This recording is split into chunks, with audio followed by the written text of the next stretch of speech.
우리가 지난주에도 함께 말씀을 나누었습니다.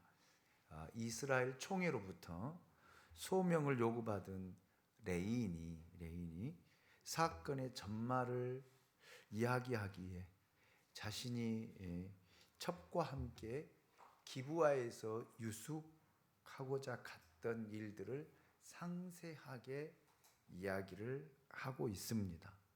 이 레인은 자기의 첩이 죽게 된 배경, 경위를 설명하고 있는데, 어찌 보면 사람이 자기의 일들을 소명할 때 보면 다 자기의 유익대로, 자기 입장에서 소명을 해가는 것을 보게 되어집니다. 어찌 보면 이스라엘 총회라고 하는 12지파 중에서 베냐민 지파만 제외한 11지파가 모여서 지금 총회를 열고 이 일을 어떻게 처리할 것인가, 어떻게 행할 것인가 라고 하는 일들을 이야기하기 위해서 지금 모여 있는데, 레인이 먼저 소명을 하고 있습니다. 자, 5절 말씀 보면은 기브아 사람들이 나를 치러 일어나서 밤에 내가 묵고 있던 집을 에워싸고 나를 죽이려고 하고 내 첩을 욕보여 그를 죽게 한지라. 레인의 진술에서 기브아의 불량배들이 행한 두 가지 악을 지금 이야기를 하고 있습니다.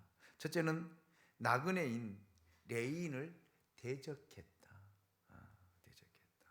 레인을 향한 그들의 악의와 적대감은 상해하고자 하는 차원을 넘어 생명을 위협하는 것이었다. 그렇게 이야기를 하고 있습니다. 사실 그는 그들로부터 생명의 위협을 느꼈고 그러한 공포로 인해 자신의 첩을 내놓기까지 했다라고 하는 그런 말입니다.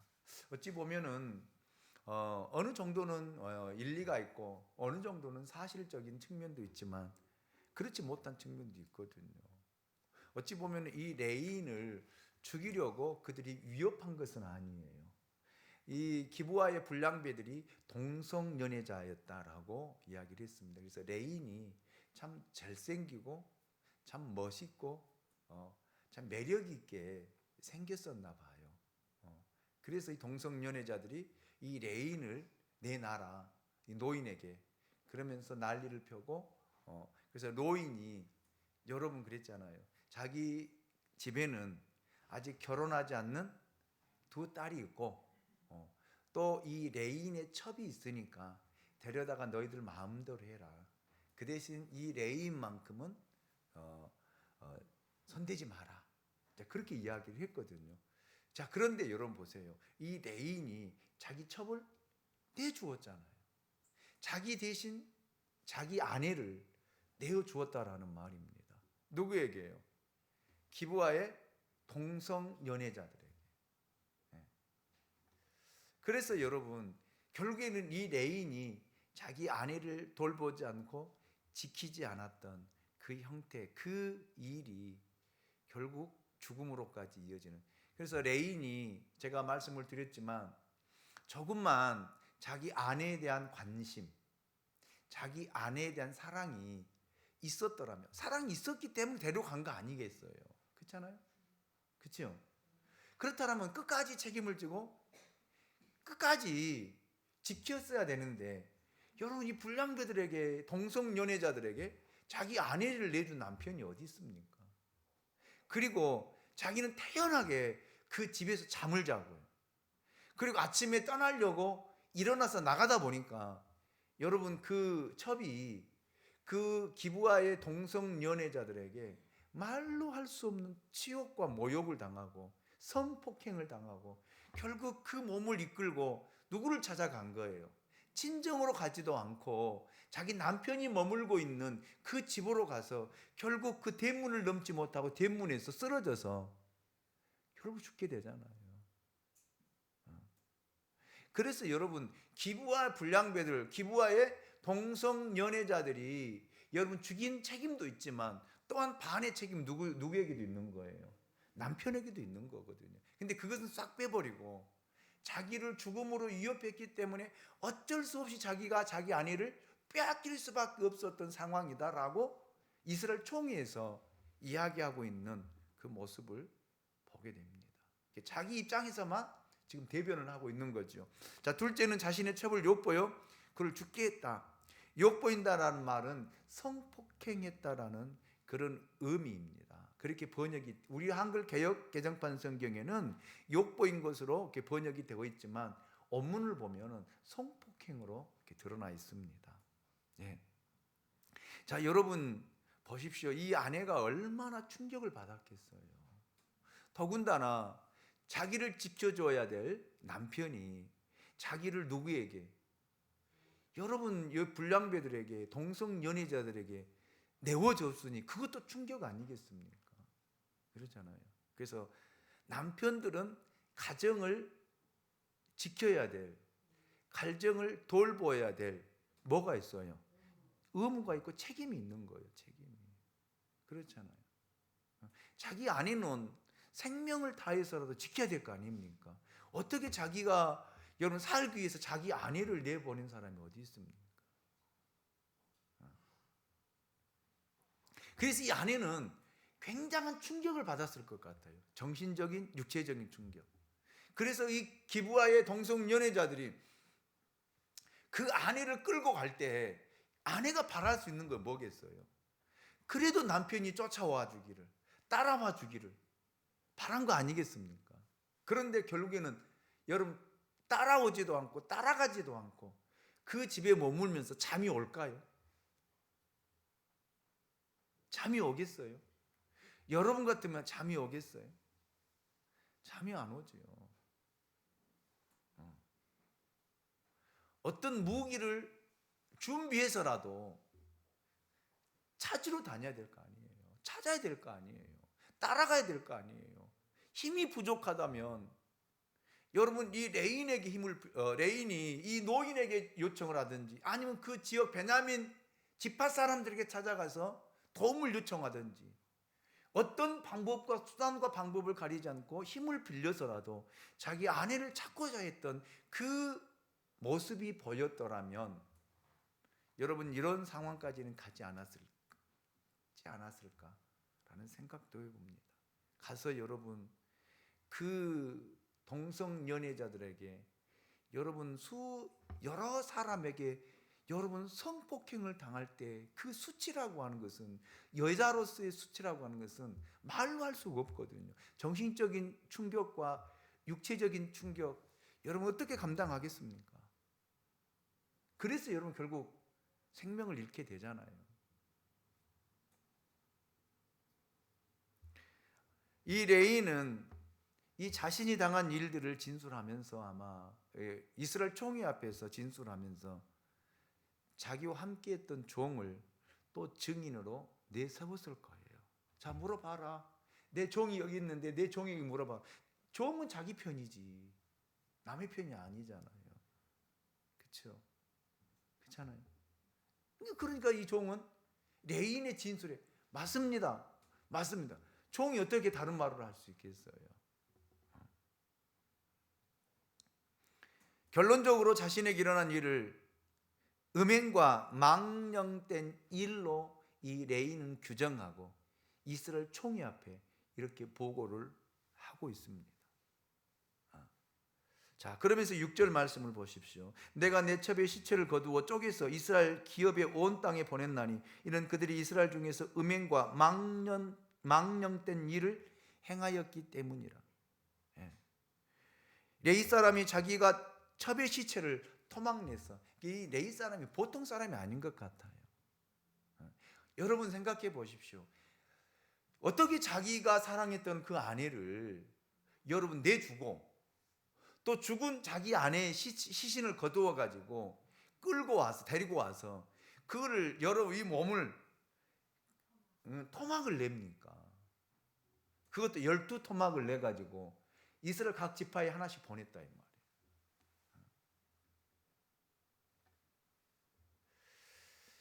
이스라엘 온 땅에 보낸 것과 그 이유에 대해 지금 변명하고 있는 것을 엿볼 수가 있습니다. 레위 사람이 자기가 첩의 시체를 토막내서 이렇게 보낸 이유는 그 그 사람들의 음행과 망령된 일로 인해서 그랬다라고 하는 사실을 총회 앞에 보고하고 있습니다. 음행이라고 하는 말을 보니까 히브리어 단어로 진마라고 하는 단어를 쓰고 있는데, 악을 도모한다라는 의미를 지닌 동사로서 악행, 중죄, 사학, 이런 포괄적인 의미를 지니고 있는 그런 단어입니다. 그러나 이는 특히 남녀의 성적 부도덕에 관한 악행을 의미하는 그런 단어입니다. 그래서 음행이라고 하는 것은 어찌 보면은 이 기브아의 동성 연애자들이 자기 첩을 성폭행했다라고 하는 사실을 규정짓는 거죠. 규정짓는 것. 그다음에 망령된 일이라는 말을 보면은 히브리어에서 네빌라라고 하는 단어를 쓰고 있는데, 어리석고 바보스러운 짓이라는 그런 의미로서 부끄럽고 수치스러운 행위나 사악한 그런 행동들을 이야기할 때 망령된 일이라는 이 단어를 쓰더라고요. 자, 어찌 됐든 이 레이는 이 두 단어를 사용해서 기브아 사람들이 그의 첩에 대해 성적으로 심히 악하고 부끄러운 일들을 행하였고, 또 이 폭행을 가했으며, 이로 인해서 내 첩이 죽게 되었다. 성폭행만 한 것이 아니라 온갖 악한 모든 죄를 함께 행했다. 즉 그 말은 뭔 말이냐면, 이 기부와 불량배들이 이 여인을 욕보이고 성폭행하려고 할 때, 여러분, 자기 여인이 그냥 자기 몸을 내던진 사람이 어디 있겠어요? 얼마나 거부하고 얼마나 반항했으면 거기에 폭행을 가했다라는, 두들겨 팼다라는 말입니다. 그 말이 망령된 단어라는 그 단어 속에 담겨져 있더라고요. 그러니까 이 기브아의 이 동성 연애자들이 이 여인을 성적으로 욕보이기 위해서, 자기들이 성적인 관계를 갖기 위해서 이 여자에게 폭행을 가했다, 두들겨 팼다. 그래서 이 맞음으로 인해서 여인이 결국 죽게 되었다라고 하는 것을 지금 레인이 이스라엘 총회 앞에 지금 보고하고 있습니다. 저는 참 이 레인은 정말 비겁한 사람이에요. 비겁한 사람. 그리고 굉장히 위선적인 사람이라고 생각합니다. 왜곡된 증언들을 지금 이 거룩한 이스라엘 총회 앞에 드러내놓고 이야기하고 있는 그 모습 보면은 정말 우리 같으면 정말 부끄럽잖아요. 수치스럽잖아요. 내가 내 아내를 지키지 못했다라고 하는 그 수치감, 그 부끄러움을 어떻게 여러분 그 이스라엘 거룩한 총회 앞에, 하나님의 이름으로 모인 그 총회 앞에 이렇게 이런 증언들을 할 수 있느냐라는 거예요. 얼마나 이 사람이 뻔뻔하고 낯이 두껍고 얼마나 이 사람이 닳고 다른 사람인가를 여러분 우리가 볼 수 있습니다. 자, 이렇게 여러분 레인의 이야기를 들었다라면 또 누구의 이야기를 들어봐야 될 거예요? 정확한 판단을 하고 정확한 재판을 하기 위해서는 여러분 가해자의 쪽의 이야기를 들었다라면, 아니 피해자의 이야기를 들었다라면 누구의 이야기도요?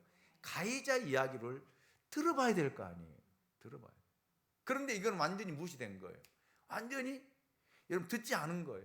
그냥 이 레인의 이야기만 듣다 보니까 여러분 레인이 지금 위선을 하고 있는데도, 거짓을 보고하고 있는데도 이스라엘 사람들, 이스라엘 종교 지도자들은 올바른 판단을 내리지 않고 여러분 이렇게 결론을 내려가는 모습들을 보게 됩니다. 그래서 성경에 보면은 항상 이런 일들을 판결 지을 때는 증인 두세 사람을 꼭 세우라고 이야기한 거예요. 그것이 진짜 사실인가? 정말 진정성이 있는가? 정말 진실한가? 이것을 판단하기 위해서요. 그래서 두세 사람의 증인을 세워서 그걸 확정해서 그걸 판결을 해야 되는데, 이런 하나님의 말씀, 하나님의 율법을 완전히 무시하고 종교 지도자들이 자기 소견에 오른 대로 판결을 하고 재판을 하고 지금 소명을 듣고 있는 이런 모습들을 보게 됩니다. 이것이 바로 사사시대의 특징 지어지는 그런 모습이에요. 모습. 다른 사람의 의견이 중요하지 않다라는 것이죠. 피해자의 이야기만 들으면 된다라고 하는 그런 모습들을 엿볼 수 있습니다. 그래서 자, 여기 7절 말씀 우리 같이 한번 읽어보도록 하겠습니다. 7절입니다. 시작. 이스라엘 자손들아 너희가 다 여기 있은즉 너희의 의견과 방책을 낼지니라 하니라. 여러분 지금 이 레인이 이런 말을 하면서 여러분 지금 뭘 부추기고 있는 거예요? 이스라엘 이 11지파 사람들에게 동정을 끌어내서 지금 이 기브아 사람들이 아니라 베냐민 사람들까지 다 진멸하고자 하는 그런 의도가 이 말 속에 담겨져 있습니다. 여러분 여기서 무슨 의견을 내고 무슨 방책을 내겠어요? 생각해 보십시오. 여러분들이 여러분 재판관이라고 생각해 보면은 여러분 어떤 의견을 내겠어요?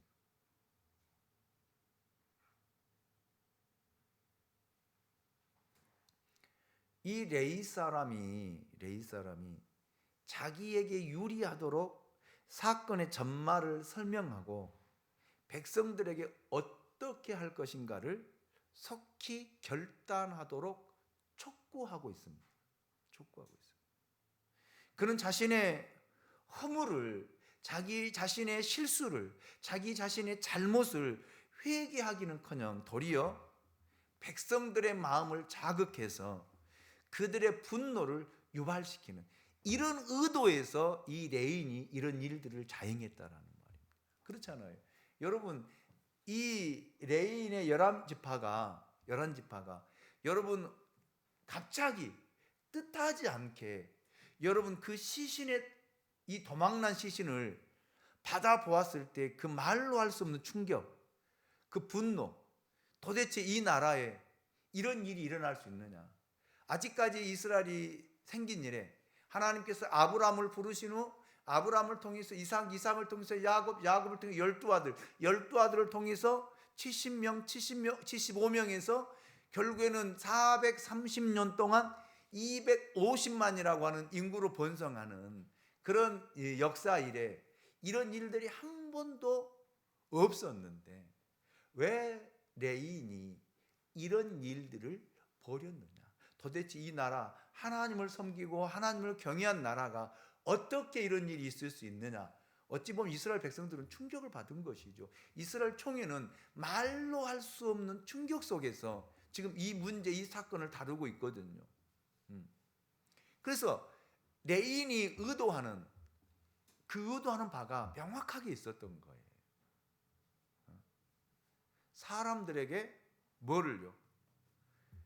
이 분노를 유발시키는, 백성들의 분노를 유발시켜서 여러분 이 문제를, 이 사건을 해결하고자 하는 그런 마음이 있었던 것 같습니다.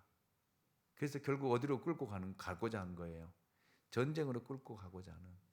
그래서 이 베냐민 지파라고 하는 이 지파를 완전히 다 진멸하고자 하는 그런 의도가 여러분 담겨져 있는 것을 보게 됩니다. 요즘에도 여러분 지금 시대에도 여러분 그래요. 이런 일들이 비일비재 있어요. 자기의 허물을 들춰내지 않고 자기 잘못을 인정하지 않기 위해서 거짓으로 포장하고 거짓으로 이야기하고 이런 모든 일들을 다 자기에게 유리하도록 이야기하고 변명하는 그런 모습들. 그래서 여러분 제가 그 이야기를 자주 하잖아요. 변명하지 말라고요. 변명하지 말라고. 여러분이 말하지 않아도 누가 다 알아요? 하나님이 다 아시잖아요. 여러분이 억울한 일을 당했어도 여러분 누가 먼저 알아요? 하나님이 아신다니까. 그래서 하나님께서 그 원수를 갚아주신다라는, 너의 원수를 내가 갚으리라 라고 하나님이 말씀하셨잖아요. 아멘입니까? 자, 그래서 여러분 우리는 어떤 일이 벌어지면 그 일들을 내 가까운 사람에게 나에게 유리하게 이야기해요. 그럼 이 사람에게 뭘 얻고자 하는 거예요? 마음을 얻고자 하는 거예요. 동정을 얻고자 하는 거예요. 세상의 교회가 어떻게 그럴 수 있어? 세상의 교회가 목사님이 어떻게 이럴 수 있어? 그 이야기를 누구에게? 자기에게 가장 가까운 사람, 자기 편을 들어줄 사람에게 이야기해서 동정을 얻고, 그 동정을 얻어서 그 사람의 힘을 실어서 그거를 이제 맞대응하고 맞게 대응하고자 하는 그런 일들이 교회 안에도 정말, 그래서 아무것도 모르고 그냥 그 사람 말만 듣고 뛰어들어서 교회를 혼란스럽게 하고 혼돈스럽게 하고 어지럽게 하는 일들이 굉장히 교회 안에서도 많이 있습니다. 여러분, 교회나 사회적으로 나라도 마찬가지예요. 나라도. 그래서 제가 제일 안타까운 것은 여러분, 이 나라가 여러분 두 양갈래로 나누어져서 보수와 진영이라고 하는 그런 측면에서 나누어져서 서로 다투고 싸우는 그 모습 보면 정말 안타까워요. 이 나라의 희망이 뭐고 소망이 뭐고, 젊은 사람들이 젊은 MZ 세대들이 뭘 보고 뭘 배우겠어요 도대체.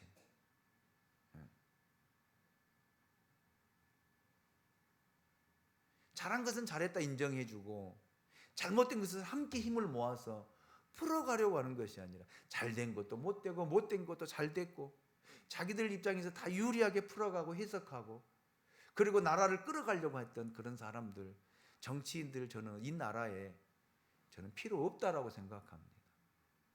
저는 독버섯이라고 생각해요. 우리의 국민의 혈세를 갖다가 자기들 마음대로 쓰고 마음껏 자기들 봉급 가져가고, 국민을 두려워할 줄 알아야지요. 백성을 두려워할 줄 알아요. 백성들을 여러분 자꾸 분리시켜서 자기 진영으로 끌어들여서 백성들에게 여러분 힘을 얻으려고 하는 그런 정치인들은 사라져야 된다라고 생각합니다. 백성을 생각할 줄 알고 백성들을 삶의 질을 높여주고 백성들이 힘들어하는 것들을 자기들이 직접 들어보고 들어서 해결해 주려고 하는 그런 사람들이 되어야죠. 보수가 무슨 필요 있고 진보가 무슨 필요 있습니까? 이런 사회적인 구조 아래 사람들이 배워가는 것은 이런 것밖에 배울 것이 없는 거예요. 이런 것.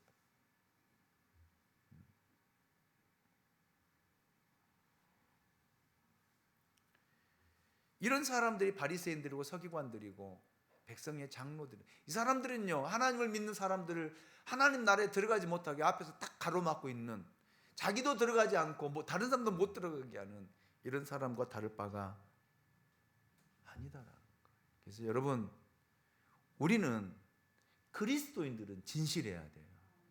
정직해야 돼요. 내가 느낀 것을 이야기하는 것이 아니라 있는 그대로 이야기해야 돼요. 아멘입니까? 감춰서는 안 된다라는 말입니다. 숨겨서는 안 된다라는 말입니다.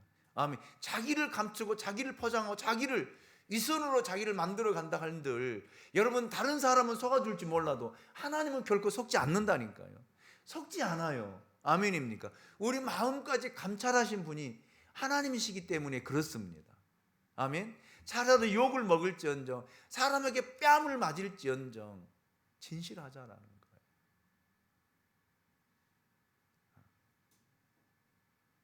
이제 여러분 보세요. 이 레인의 잘못된 증언이, 위선이 어떤 결과를 만들어내고 어떤 결과를 끌고 가고 있는가를 보자라는 거예요. 전쟁이 일어나서 여러분 엉뚱한 사람들이 다 생명을 잃고, 엉뚱한 사람들이 전쟁에 참여해서 여러분 잃지 말아야 할 생명을 잃게 되잖아요. 이거 말이 되냐 이 말이에요. 그래서 이제 말씀을 마치겠습니다. 여러분, 예수님이 땅에 오셔서 우리를 위해 십자가를 지시고 우리 죽으신 이유가 뭡니까? 우리를 거룩하게, 바르게, 진실하게, 정직하게, 그리스도인답게 하나님의 성품을 닮아서 하나님의 성품대로 살도록 하기 위해서 하나님이 누구를 보내신 거예요? 예수를 보낸 거 아니겠습니까? 그 예수를 믿도록 하게 한 거 아니겠습니까? 아멘. 진짜 그리스도인이라면 이런 삶을 추구해야 되고 이런 삶을 살아가야 돼. 잘 안 되지만 그렇게 살려고 노력을 해야 돼. 예를 써야 돼요. 바울이 고백하고 있는 것처럼 나는 날마다 십자가에 죽노라라고 하는 그 심정으로 나를 쳐서 주님 앞에 복종시키는 이런 그리스도인들이 될 수 있기를 예수님의 이름으로 축원합니다. 기도합니다. 하나님 고맙습니다. 오늘 또 우리를 사랑해 주시고 하나님 앞에 머물게 하시고 우리 그리스도인들이 어떻게 살아야 될지 오늘 말씀을 통해서 깨닫게 하심을 감사합니다. 하나님, 세상이 악하고